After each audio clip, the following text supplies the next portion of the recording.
വിദ്യാർത്ഥികൾ കലാലയങ്ങളിലേക്ക് പോകുന്നത് സാധാരണ പഠിക്കാനാണ്. മറ്റാവശ്യങ്ങൾ പ്രധാനമായി അവർ ഉന്നയിക്കാറുമില്ല. എന്നാൽ ഇപ്പോൾ പുതുതായിട്ട് കേൾക്കുന്നത് കുറച്ച് വിദ്യാർത്ഥിനികൾ അടക്കമുള്ളവർക്ക് കോളേജിൽ ക്യാമ്പസിനകത്ത് തന്നെ നിസ്കരിക്കാൻ സ്ഥലം വേണം.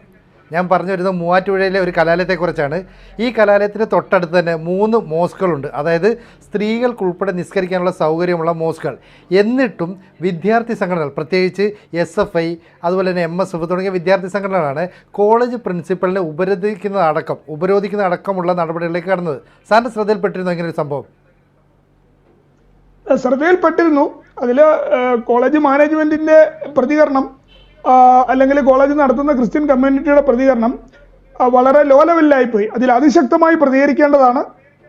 ഇത് പാർലമെന്റിൽ ഉന്നയിക്കപ്പെടേണ്ട ആവശ്യമാണ്. കാരണം ഇതൊരു താലിബാൻ മോഡൽ, ISIS മോഡൽ പരിപാടിയാണ് നടക്കുന്നത്. ഇത് ഇവിടെ മാത്രമല്ല, ഇതൊരു 10-30 വർഷം മുമ്പ് മദനിയൊക്കെ തിളങ്ങി നിന്ന കാലത്ത് ഇടയ്ക്ക് ക്രിസ്ത്യൻ സ്കൂളുകളിൽ പെട്ടെന്ന് ഒരു 10-20 പേര് തൊപ്പി വെച്ചുകൊണ്ട് വരും, വലത്തൊപ്പി വെച്ചുകൊണ്ട് സ്കൂളിന്റെ യൂണിഫോം ബ്രീച്ച് ചെയ്തുകൊണ്ട് വരുമായിരുന്നു. അങ്ങനെയാണ് ഇത് പണ്ട് ആരംഭിക്കുന്നത്. അത് കഴിഞ്ഞിട്ട് പിന്നെ മലപ്പുറത്ത് താലിബാൻ എന്ന് പറയുന്ന ഒരു വിദ്യാർത്ഥി സംഘടന ഉണ്ടായി. അപ്പം അത് കഴിഞ്ഞിട്ട് പിന്നെ തിയേറ്റർ കത്തിച്ചു. ഇത് കഴിഞ്ഞിട്ടും എന്ത് ചെയ്തു, ഈയിടെ നമ്മുടെ എവിടെയാണ്, തിരുവനന്തപുരത്ത് ഒരു മെഡിക്കൽ കോളേജിൽ പർദ്ദ ഇട്ടുകൊണ്ട് മുഖം മൂടി വേണം MBBS പഠിക്കാനെന്ന് പറഞ്ഞൊരു അഭ്യാസം നടത്തി നോക്കി. പ്രിൻസിപ്പൽ അത് അനുവദിച്ചില്ല. ഇവിടെ കൃത്യമായിട്ട് ഞങ്ങൾക്കിവിടെ എണ്ണം കൂടി, അതുകൊണ്ട് ഞങ്ങൾ ഇവിടെ താലിബാനൈസേഷനും തീവ്രവാദവും ഒക്കെ ഇച്ചിരി നടത്തും, മറ്റുള്ളവരുടെ സ്ഥാപനങ്ങളിൽ ഞങ്ങൾ ബലമായി കയ്യേറും, ഞങ്ങൾക്ക് അവിടെ ഞങ്ങളുടെ മതം പ്രാക്ടീസ് ചെയ്യണം, പഠിക്കുകയോ പഠിക്കാണ്ടിരിക്കുക എന്നുള്ളതൊക്കെ രണ്ടാമത്തെ കാര്യം, പക്ഷെ മതം പ്രാക്ടീസ് ചെയ്യുക എന്നുള്ളതാണ് ഞങ്ങളുടെ പ്രധാന പരിപാടി എന്നുള്ള രീതിയിൽ ഒറിജിനൽ തീവ്രവാദം അതിൻ്റെ ഒറിജിനൽ രീതിയിൽ മുന്നോട്ട് വരികയാണ്. ഇതിൻ്റെ അകത്ത് കണ്ടത്, ഈ കേരളത്തിൽ ഈ കഴിഞ്ഞ ഇലക്ഷനോടുകൂടി KSU എന്ന് പറയുന്ന ഒരു സാധനം ഉണ്ടായിരുന്നു. പണ്ട് ഞാനൊക്കെ പണ്ട് അതിൻ്റെ മെമ്പറായിരുന്നു. ഇപ്പൊ KSU എന്ന് പറയുന്നത് ശരിക്കും ക്യാമ്പസ് ഫ്രണ്ടായി. SDPIയും PFIയും എല്ലാം നുഴഞ്ഞു കയറി KSU എന്ന് പറയുന്ന സാധനം കംപ്ലീറ്റ് ക്യാമ്പസ് ഫ്രണ്ടായി മാറി. MSFും KSUവും ഏതാണെന്ന് തിരിച്ചറിയാൻ പറ്റത്തില്ല. രണ്ടും പലയിടത്തും ഇങ്ങനെ ഇടപഴകി നിൽക്കുകയാണ്. UDF ആണെന്ന് പറയുന്നുണ്ടെങ്കിൽ ഇതിൽ ഈ കോളേജ് ഇലക്ഷനിൽ വോട്ട് ബാങ്ക് പറഞ്ഞു അവരെ പ്രീണിപ്പിക്കാൻ വേണ്ടി KSUവും SFIയും കൂടി ഒരു മത്സരം നടത്തിക്കൊണ്ടിരിക്കുകയാണ്. കമ്മ്യൂണിസ്റ്റും കോൺഗ്രസും ഈ വോട്ട് ബാങ്കിന് വേണ്ടി ഒരു മത്സരം നടത്തുകയാണ്. അപ്പോൾ ഒരുത്തൻ പറയുന്നു നമുക്ക് കോളേജ് പാകിസ്ഥാൻ ആക്കാവെന്ന് പറയുമ്പോൾ മറ്റവൻ പറയുന്നത് വേണ്ട, നമുക്ക് അഫ്ഗാനിസ്ഥാൻ ആക്കാവുന്നതാണ്. അത്രയ്ക്ക് നാണം കെട്ട മത്സരമാണ് കോൺഗ്രസും കമ്മ്യൂണിസ്റ്റും കൂടെ ഈ ജിഹാദികൾക്ക് പിന്തുണ കൊടുക്കുന്നത്. നിങ്ങളൊന്ന് ആലോചിച്ച് നോക്കിയേ, 100-300 വർഷമായിട്ട് ഇവിടെ ക്രിസ്ത്യൻ സ്ഥാപനങ്ങളുണ്ട്. പണ്ട് ഇവിടെ വിദ്യാഭ്യാസം ഇല്ലാണ്ടിരുന്ന കാലത്ത് പള്ളിയോടനുബന്ധിച്ച് പള്ളിക്കൂടം കെട്ടി പള്ളിയെ പള്ളിക്കൂടമാക്കിയാണ് ഇവിടെ വിദ്യാഭ്യാസം തുടങ്ങുന്നത്. അപ്പൊ അന്ന് വേറെ ചിലരുടെ ആരാധനാലയങ്ങളുടെ അടുത്ത് പള്ളിക്കൂടമാക്കുന്നതിന് പകരം ആക്രി കച്ചവടവും ഇറച്ചിക്കടയായിരുന്നു. എന്നിട്ട് ഇപ്പൊ പറയാണ് പള്ളിയും പള്ളിക്കൂടവും ഞങ്ങളുടേതാണെന്ന്. ഉളുപ്പില്ലായ്മ എന്ന് പറഞ്ഞാൽ എന്താണ്? പള്ളിയും പള്ളിക്കൂടവും ഇവിടെ ഉണ്ടാക്കിയത് ക്രിസ്ത്യാനിയാണ്. അപ്പൊ പള്ളി എന്ന് പറഞ്ഞാൽ അത് ക്രിസ്ത്യൻ ആരാധനാ സ്ഥലമാണ്. പള്ളിക്കൂടം എന്ന് പറഞ്ഞു കഴിഞ്ഞാൽ ക്രിസ്ത്യൻ ആരാധനത്തോട് ചേർന്നുള്ള വിദ്യാലയമാണ്. അവിടെ എല്ലാവർക്കും പഠിക്കാം. അവിടെ ആരുടെ മതം കൊണ്ടൊന്നും വരേണ്ട ആവശ്യമില്ല. പിന്നെ ഇതിന്റെ ഒരു കാര്യം എന്താന്ന് ചോദിച്ചാൽ, നട്ടലില്ലാത്ത ഭരണമാണ് കേരളത്തിൽ നടക്കുന്നത്. അല്ലെങ്കിൽ ഞാൻ ചോദിക്കട്ടെ, നല്ല ഭരണമുള്ള സ്ഥലത്ത് ഒരു പ്രിൻസിപ്പലിനെ കയറി കരാവോ ചെയ്യാൻ പറ്റുമോ? ഇങ്ങനെ ഇപ്പൊ ആരെങ്കിലും പഠിപ്പിക്കാൻ സാറില്ല, ലാബിൽ ഉപകരണമില്ല, അല്ലെ എന്തെങ്കിലും അക്കാഡമിക് ആയിട്ടുള്ള കാര്യങ്ങൾ പറയാവുന്നുള്ളതല്ലാണ്ട് മതപരമായ വേണം, നിസ്കാരമുറി വേണം, അത് പെണ്ണുങ്ങൾക്ക് സെപ്പറേറ്റ് ആണുങ്ങൾക്ക് സെപ്പറേറ്റ് വേണം, ഇതൊക്കെ പറയാൻ എന്ത് അധികാരമാണുള്ളത്? അതുപോലെ ഇതിനകത്ത് കാണേണ്ടത്, കേരളത്തിൽ കാണേണ്ട ഒരു വിഷയം, സ്ത്രീകൾ ഭയങ്കരമായിട്ടും റാഡിക്കലൈസ്ഡ് ആയിരിക്കുന്നു, അതിഭയങ്കരമായിട്ട് റാഡിക്കലൈസ്ഡ് ആയിരിക്കുന്നു. കേരളത്തിൽ വരാൻ പോകുന്ന ഭീകരാക്രമണങ്ങളിൽ സ്ത്രീകളുടെ റോള് കാണുമ്പോഴാണ് ജനം ഞെട്ടാൻ പോകുന്നത്. അല്ലാണ്ട് ഈ ആവശ്യങ്ങൾ കൊണ്ടൊന്നും ഇത് നിൽക്കുന്നില്ല. ഈ കലാലയത്തിന്റെ ചുറ്റുവട്ടത്ത് തന്നെ 2-3 മോസ്കുകളുണ്ട്. സ്ത്രീകൾക്ക് ഉൾപ്പെടെ അവിടെ പോയി നിസ്കരിക്കുകയും ചെയ്യാം. അപ്പോൾ ആവശ്യക്കാർക്ക് വേണമെങ്കിൽ അവിടെ പോകാമെന്നും മാനേജ്മെന്റ് അതിനായിട്ട് സമയം അനുവദിച്ചു കൊടുക്കാമെന്നും പറഞ്ഞു. എന്നിട്ടും എന്താണ് ഇങ്ങനെ ഒരു ഉപരോധം? അത് ഒരു കാര്യം മനസ്സിലാക്കുക, ഈ കാത്തലിക് മാനേജ്മെന്റ് എന്ന് പറയുന്നത് നിക്കറിൽ അപ്പിയിട്ട മാനേജ്മെന്റ് ആണ്. അത്രയും പേടിച്ചൂറികളാണ്. പുറത്ത് മോസ്ക് ഉണ്ടോ ഇല്ലയോ എന്ന് പുറത്ത് നോക്കേണ്ട ആവശ്യം കാത്തലിക് മാനേജ്മെന്റ് എന്തിനാ? അതെന്തിനാ അവർ അന്വേഷിക്കുന്നത്? ഉണ്ടേലും ഇല്ലേലും ഈ കോളേജ് നടക്കില്ല. ഇത് പഠിപ്പിക്കാനുള്ള സ്ഥാപനമാണ്. ഈ കോളേജിൽ വേറെ മറ്റു മതങ്ങളുടെ ആരാധനകൾ പരിപാടികൾ പറ്റത്തില്ല എന്ന് മുഖത്ത് നോക്കിയാ പ്രിൻസിപ്പൽ പറയേണ്ടത്. അല്ലാണ്ട് നിങ്ങൾക്ക് അവിടെ മറ്റേ ആരാധനാലയം ഉണ്ടല്ലോ, ഇവിടുന്ന് നടന്നു പോകാമല്ലോ, ഇതൊക്കെ എന്തിനാ പറയുന്നത്? ഈ ആവശ്യമായിട്ട് വരുന്ന ആൾക്കാരുടെ ചെപ്പക്കുറ്റിക്കിട്ട് ഒരെണ്ണം കൊടുത്തിട്ട് ഇറങ്ങി പോടാ, പഠിക്കാനാണെ വന്നാൽ മതി, അടുത്ത ദിവസം തുടങ്ങി നീ പഠിക്കാനാണെ വന്നാൽ മതി, വേറെ എന്തെങ്കിലും പരിപാടിയാണെന്നുണ്ടെങ്കിൽ പോടാ പുല്ലെന്ന് പറഞ്ഞ് ആ പിള്ളേരെ ഓടിച്ചു വിടുകയായിരുന്നു പ്രിൻസിപ്പലും മാനേജ്മെന്റും ചെയ്യേണ്ടത്. അല്ലാണ്ട് വേറെ നിങ്ങൾക്ക് അവിടെ പോകാൻ മേലെ ഇവിടെ ഇത്ര അപ്പോളജറ്റിക് ആയിട്ട് എന്തിനാ നിൽക്കുന്നത്? നിന്നെ ഇവിടെ ചേർത്ത് എന്തിനാ? നീ ഇവിടെ ആപ്ലിക്കേഷൻ കൊടുത്ത് ആരാധിക്കാനാണോ? ഇവൻ ആപ്ലിക്കേഷൻ കൊടുത്തിരിക്കുന്നത് എന്തിനാ? ആ കോളേജിൽ ആപ്ലിക്കേഷൻ കൊടുത്തിരിക്കുന്നത് പഠിക്കാൻ മാത്രമാണ്, വേറെ ഒരു പരിപാടിക്കും അല്ല. അതിനും ഇറച്ചിവെട്ടിനും ഇതുപോലത്തെ തലകുത്തി മറിയാനൊന്നും അല്ല. അവൻ പഠിക്കാവുന്ന മാത്രമാണ് അവിടെ. ആണോ പെണ്ണോ ആയിക്കോട്ടെ, വേറെ എന്ത് ഡിമാൻഡ് വെച്ചാലും തള്ളി പുറത്താക്കുകയാണ് ചെയ്യേണ്ടത്. സെക്യൂരിറ്റിയെ വിളിച്ച് തള്ളി പുറത്താക്കുകയാണ് ചെയ്യേണ്ടത്. അല്ലെങ്കിൽ ബാക്കി നാട്ടുകാരെ പോലീസിനെ വിളിച്ച് തള്ളി പുറത്താക്കുക. ഇവരുടെ ഇത് കേട്ടത് ഇതിൽ ഈ മാനേജ്മെന്റിന് പറ്റിയ പെശക് എന്താന്ന് ചോദിച്ചാല്, ഇവരെ ലിസൺ ചെയ്തു. ഇവരെ കേൾക്കേണ്ട ആവശ്യം പോലും ഇല്ല. നിങ്ങൾക്ക് അവിടെ ഉണ്ടല്ലോ, ഇവിടെ ഉണ്ടല്ലോ, ഇടയ്ക്ക് പോകാമല്ലോ. ഇതൊന്നും മാനേജ്മെന്റിന്റെയോ പ്രിൻസിപ്പലിന്റെയോ അധികാരപരിധി വരുന്ന കാര്യമല്ല. ഗെറ്റ് ഔട്ട്, ഇതാണ് പറയേണ്ടത്. മേലാൽ ഈ പരിപാടിയായിട്ട് ഇത് കൂട്ട് വന്നേക്കല്ല.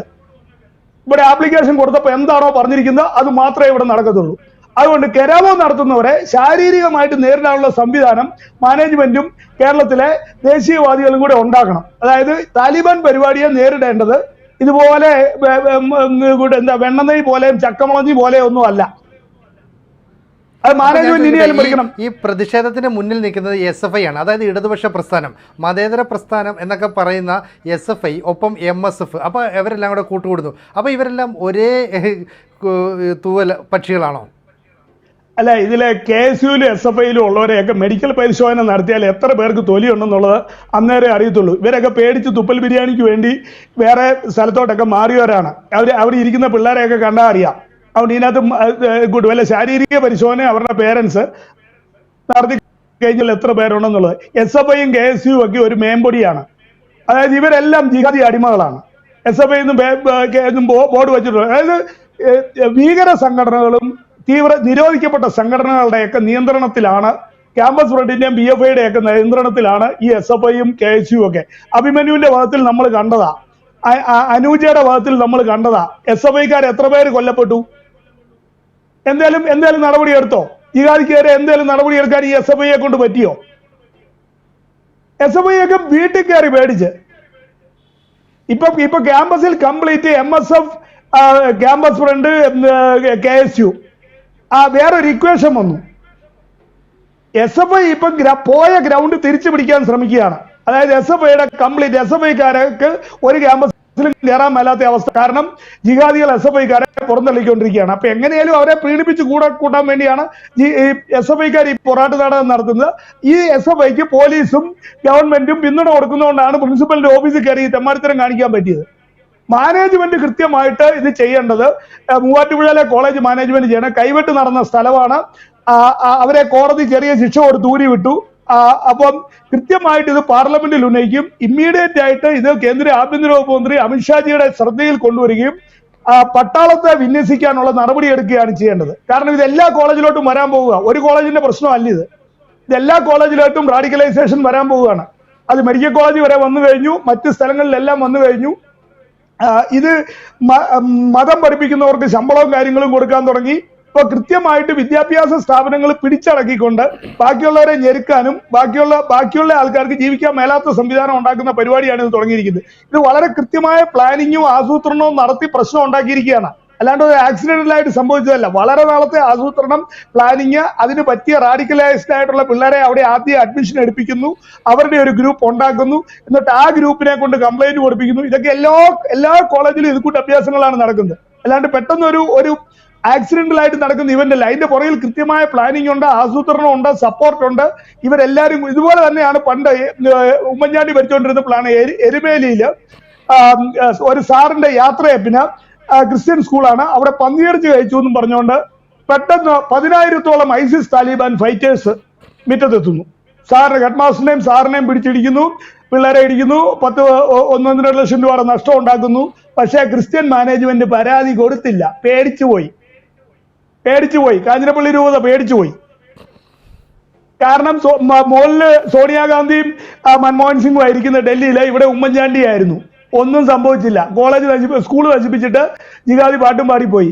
അതിന്റെ ഇടയ്ക്ക് അവരൊരു മൺ കാണിച്ചു. ആ സ്ഥാപനം അവര് ഈ UDFന്റെ ആൾക്കാരാണ് വന്ന് സ്കൂൾ ആക്രമിച്ചത്. അപ്പൊ അവർ LDFനെ സഹായത്തിന് വിളിച്ചു.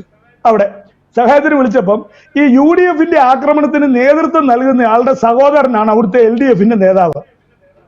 2 ജിഹാദി. രണ്ട് ജിഹാദി. എങ്ങനെയുണ്ട്? ഇത് തന്നെയാണ് മൂവാറ്റുപുഴയിലും ഈ എരുമേലി കാഞ്ഞിരപ്പള്ളി രൂപതയുടെ എരുമേലി സ്കൂളിൽ നടന്ന അതേ പ്രശ്നം തന്നെയാണ് ഈ ഇതിലും നടന്നിരിക്കുന്നത്. LDFനെയും UDFനെയും ജിഹാദി നയിക്കുന്നു. അതായത് ക്യാമ്പസുകളിലൊക്കെ താലിബാനിസം നടപ്പാക്കാനായിട്ട് ആരോ കരുതി കൂട്ടി പ്രവർത്തനങ്ങൾ നടത്തുന്നു. അങ്ങനെ അവർ നടത്താതെ പിന്മാറില്ല എന്നുള്ള നിലപാടിൽ ഉറച്ചു നിൽക്കുന്നു. അങ്ങനെയാണോ നമ്മൾ മനസ്സിലാക്കേണ്ടത്? തീർച്ചയായിട്ടും കൃത്യമായ താലിബാനിസും ഐസിസും തന്നെയാണ്. അതിൻ്റെ അകത്ത് എന്താ തർക്കം ഇരിക്കുന്നത്? കാരണം നിങ്ങൾ എല്ലാവരും കോളേജിൽ ആപ്ലിക്കേഷൻ കൊടുക്കുന്നു. നമ്മളൊക്കെ കോളേജ് പഠിക്കുമ്പോൾ ആപ്ലിക്കേഷൻ കൊടുക്കുന്നുണ്ട്. അതിൻ്റെ അകത്ത് പ്രാർത്ഥിക്കാവുന്ന എഴുതി വെക്കുന്നുണ്ടോ? പഠിക്കുന്ന ഏത് BAയോ BSCയോ BCOMോ എന്നല്ല എഴുതുന്നത്. അല്ലാണ്ട് തലകുത്തി പറയാവുന്നതാണോ അതിൻ്റെ അകത്ത് എഴുതി വെച്ചിരിക്കുന്നത്? അല്ല. അപ്പൊ ഇത് കൃത്യമായിട്ട് ആസൂത്രണം ചെയ്ത് ക്രിസ്ത്യൻ സ്കൂളുകളിലേക്ക് നിങ്ങൾക്ക് റാഡിക്കലൈസ്ഡ് ആയിട്ടുള്ള കുറച്ച് പിള്ളേരെ കൊണ്ട് ആപ്ലിക്കേഷൻ കൊടുപ്പിച്ച് അവിടെ പ്ലേസ് ചെയ്ത് എന്നിട്ട് അവിടെ പയ്യെ ഒരു ഗ്രൂപ്പ് ഉണ്ടാക്കി അവരെ കൊണ്ട് ഒരു ഡിമാൻഡ് വെപ്പിച്ച് ഇനിയിപ്പോ ഇത് ഇത്രയും ഇതായിട്ടുള്ള കത്തോലിക്ക സഭയ്ക്ക് ഇതാ പരിപാടിയെങ്കിൽ NSS ഇട്ടും SNDP ഇട്ടും ബാക്കി ഹിന്ദു സംഘടനകളുടെ കോളേജിനിട്ട് എല്ലാം വരാൻ പോവുക. ഇത് തുടങ്ങിയതേ ഉള്ളൂ. ഇനി അവിടെ എല്ലാം പ്രശ്നം വരാൻ പോവുകയാണ്. അല്ലാണ്ട് ഇത് നിസാര കളിയല്ല ഇവര് കളിക്കാൻ പോകുന്നത്. അപ്പൊ അതുകൊണ്ട് ഇതിപ്പം വാപ്പ ജയിലിലായിട്ട് ഇതാ അവസ്ഥ. ഈ PFIക്കാരനെല്ലാം ജയിലില്ല. വാപ്പ ജയിലിലായിട്ട് ഇതാ അവസ്ഥ. വാപ്പായിപ്പിക്കിപ്പം കൊളീജിയൻ ഡൈനാസ്റ്റി ജാമ്യം കൊടുത്തിങ്ങ് വിടുകയാണെന്നുണ്ടെങ്കിൽ ഇതിലും പെട്ടെന്ന് കാര്യങ്ങൾക്ക് നടപടി ഉണ്ടാവും. ഈ കോളേജ് മാനേജ്മെന്റുകളെ ശക്തമായൊരു നിലപാടെടുത്താൽ പോരെ, ഞങ്ങൾക്കിത് പറ്റില്ല, അനുവദിക്കാൻ കഴിയില്ല, നിങ്ങളെ ഇവിടെ പഠിപ്പിക്കാനാണ് അഡ്മിഷൻ തന്നിരിക്കുന്നത്, നിങ്ങൾക്ക് വേണമെങ്കിൽ പഠിക്കാം, അല്ലെങ്കിൽ മറ്റ് ആക്ടിവിറ്റീസിന് പുറത്തു പോകാം, ഒരു സ്ട്രോങ് ഡിസിഷൻ എടുത്താൽ പോരെ? സ്ട്രോങ് ഡിസിഷൻ എടുക്കാൻ്റെ മെയിൻ പ്രശ്നം കത്തോലിക്ക കോൺഗ്രസ്, KCYM, 10 കേരള കോൺഗ്രസ് ഗ്രൂപ്പ്, അങ്ങനെ ക്രിസ്ത്യൻ സംഘടനകളെല്ലാം ഓൾമോസ്റ്റ് തുപ്പൽ ബിരിയാണി അഡിക്റ്റ് ആണ്. അവർക്കാർക്കും ധൈര്യമില്ല, അവർക്കാർക്കും ഇറങ്ങാനും ധൈര്യമില്ല. ആകെ ഒരു കാസ മാത്രമേ ഈ അച്ഛൻ്റെ മാനേജ്മെന്റിനെയും കൂടെ നിൽക്കാൻ കേരളത്തിൽ കാസ എന്ന് പറയുന്ന ഒരു സംഘടന മാത്രമേ ഉള്ളൂ. പിന്നെ BJP. അതല്ലാതെ ക്രിസ്ത്യാനിയുടെ സംഘടനകൾ പല റീത്തുകളുണ്ട്, പല മെത്രാന്മാരുണ്ട്, പല രൂപതയുണ്ട്. അതിലൊക്കെ ഭക്ത സംഘടനകളുണ്ട് ഇഷ്ടം പോലെ. Mathrujyothi, Prithvijyothi, AKCC, KCYM, mission league, അങ്ങനെ ചവറുപോലെ സംഘടനകളുണ്ട്. പക്ഷേ ഇവർക്കാർക്കും മാനേജ്മെന്റിനെയോ അച്ഛനെയോ പിന്തുണയ്ക്കാനുള്ള ധൈര്യമില്ല, മനസാന്നിധ്യവും ഇല്ല, പൊളിറ്റിക്കൽ വില്ലുമില്ല. ഇത് കൃത്യമായിട്ട് ജിഹാദിക്കും LDFനും UDFനും അറിയാം. ക്രിസ്ത്യാനി സിറ്റിംഗ് ഡെക്കാണ്, അവന് പേടിയാണ്, അവനെ സൂത്രത്തിൽ ഒതുക്കാം, ചവിട്ടിക്കൂട്ടാം എന്നൊരു കോൺഫിഡൻസ് ഇടതിനും വലതിനും ജിഹാദിക്കും വന്നു കഴിഞ്ഞു. അപ്പൊ ഇതിനൊരു കൃത്യമായിട്ടുള്ള ഒരു മാറ്റം ഇന്റർ ചർച്ച് കൗൺസിൽ മീറ്റിംഗ് കൂടിയിട്ട് എല്ലാ സഭകളും കൂടി ഒരുമിച്ച്, എല്ലാ മെത്രാന്മാരും കൂടി ഒരുമിച്ച് സ്ഥാപനങ്ങൾ വിട്ടുകൊടുക്കില്ല, ഞങ്ങൾ ഈ സ്ഥാപനം ഉണ്ടാക്കിയത് ഗവൺമെന്റിന്റെ നിയമം അനുസരിച്ച് ഉണ്ടാക്കി വെഞ്ചരിച്ചുള്ളതാണ്, അവിടെ മറ്റു മതക്കാരെ തെറി പറയുന്ന പ്രാർത്ഥനകളോ അല്ലെങ്കിൽ മറ്റുള്ളവരെ അധിക്ഷേപിക്കുന്ന പ്രാർത്ഥനകളോ ഈ ഞങ്ങളുടെ വിശ്വാസത്തിന് വിരുദ്ധമായിട്ടുള്ള കാര്യങ്ങളോ അവിടെ ചെയ്യാൻ പറ്റത്തില്ല എന്ന് പറയാനുള്ള തന്റെ ഇടം കേരളത്തിലെ മെത്രാന്മാർ കാണിക്കണം. അതിന് പൊളിറ്റിക്കൽ പിന്തുണയൊന്നും പ്രതീക്ഷിക്കണ്ട. ഇനി ഏറ്റവും വലിയൊരു പ്രശ്നം, നിങ്ങൾ ആ മൂവാറ്റുപുഴ എടുത്തോളുക. ആ മൂവാറ്റുപുഴയിലും പരിസര പ്രദേശവുമായിട്ട് 4 MP ക്രിസ്ത്യാനികൾ. ഈ 4 MP ജിഹാദിയുടെ കൂടെയാ. ഏകദേശം 15ഓളം ക്രിസ്ത്യൻ MLA LDFലും UDFലും കൂടെ. അവര് മൊത്തം ജിഹാദിയുടെ കൂടെയാണ്. അതാണ് അവിടുത്തെ പ്രശ്നം. അവിടുത്തെ complete political setup Ernakulam, Idukki, Kottayam, Thrissur, Chalakudy, ഈ പറഞ്ഞ ഏരിയയിലുള്ള മുഴുവൻ MP MLA ഏത് മതത്തിലാണെന്ന് അവന്മാർക്ക് തന്നെ അറിയത്തില്ല. പേരൊക്കെ പലർക്കും ക്രിസ്ത്യൻ മതമുണ്ട്. അവരെയും ശാരീരിക പരിശോധന നടത്തുന്നത് നല്ലതായിരിക്കും. കേന്ദ്ര ഗവൺമെന്റ് നടപടിയെടുക്കണം, NIA അന്വേഷണം പ്രഖ്യാപിക്കണം. കാരണം കൃത്യമായിട്ട് ഇത് കേരളത്തിൽ തീവ്രവാദം വിതയ്ക്കുന്ന പരിപാടിയാണ്. ഇത് NIAയുടെ പരിധിയിൽ വരുന്നതാണ്. മാനേജ്മെന്റ് കംപ്ലൈന്റ് കൊടുക്കേണ്ടത് കേന്ദ്ര ആഭ്യന്തര വകുപ്പിനാണ്. പട്ടാളത്തിന്റെ സംരക്ഷണം ആവശ്യപ്പെടണം. കേരള പോലീസിനെ വിശ്വസിക്കാൻ പറ്റത്തില്ല. കാരണം നമ്മൾ കൈവിട്ട് കേസിൽ കണ്ടതാ കേരള പോലീസ് കാണിച്ച അഭ്യാസങ്ങളെല്ലാം. അപ്പൊ അതുകൊണ്ട് കൃത്യമായിട്ട് മാനേജ്മെന്റ് ഇത് കേന്ദ്ര ആഭ്യന്തര വകുപ്പിന് പ്രത്യേക പ്രതിനിധി സംഘത്തെ അയക്കണം. കേന്ദ്രത്തിൽ നിന്ന് പ്രതിനിധി സംഘം വന്ന് ഇവിടെ അന്വേഷണം നടത്തണം. കാരണം ഇതൊരു വലിയൊരു ഗൂഢാലോചന, കേരളത്തിന്റെ ഭരണപക്ഷവും പ്രതിപക്ഷവും ജിഹാദിയും എല്ലാവരും കൂടെ ചേർന്നുള്ള ഒരു ഗൂഢാലോചന ഇതിന്റെ പുറകിലുണ്ട്. ഇത് പല പ്രാവശ്യമായിട്ട് പലയിടത്തും പല രീതിയിൽ റിപ്പീറ്റ് ചെയ്യുന്നു. തീർച്ചയായിട്ടും കേന്ദ്രം നടപടിയെടുക്കണം.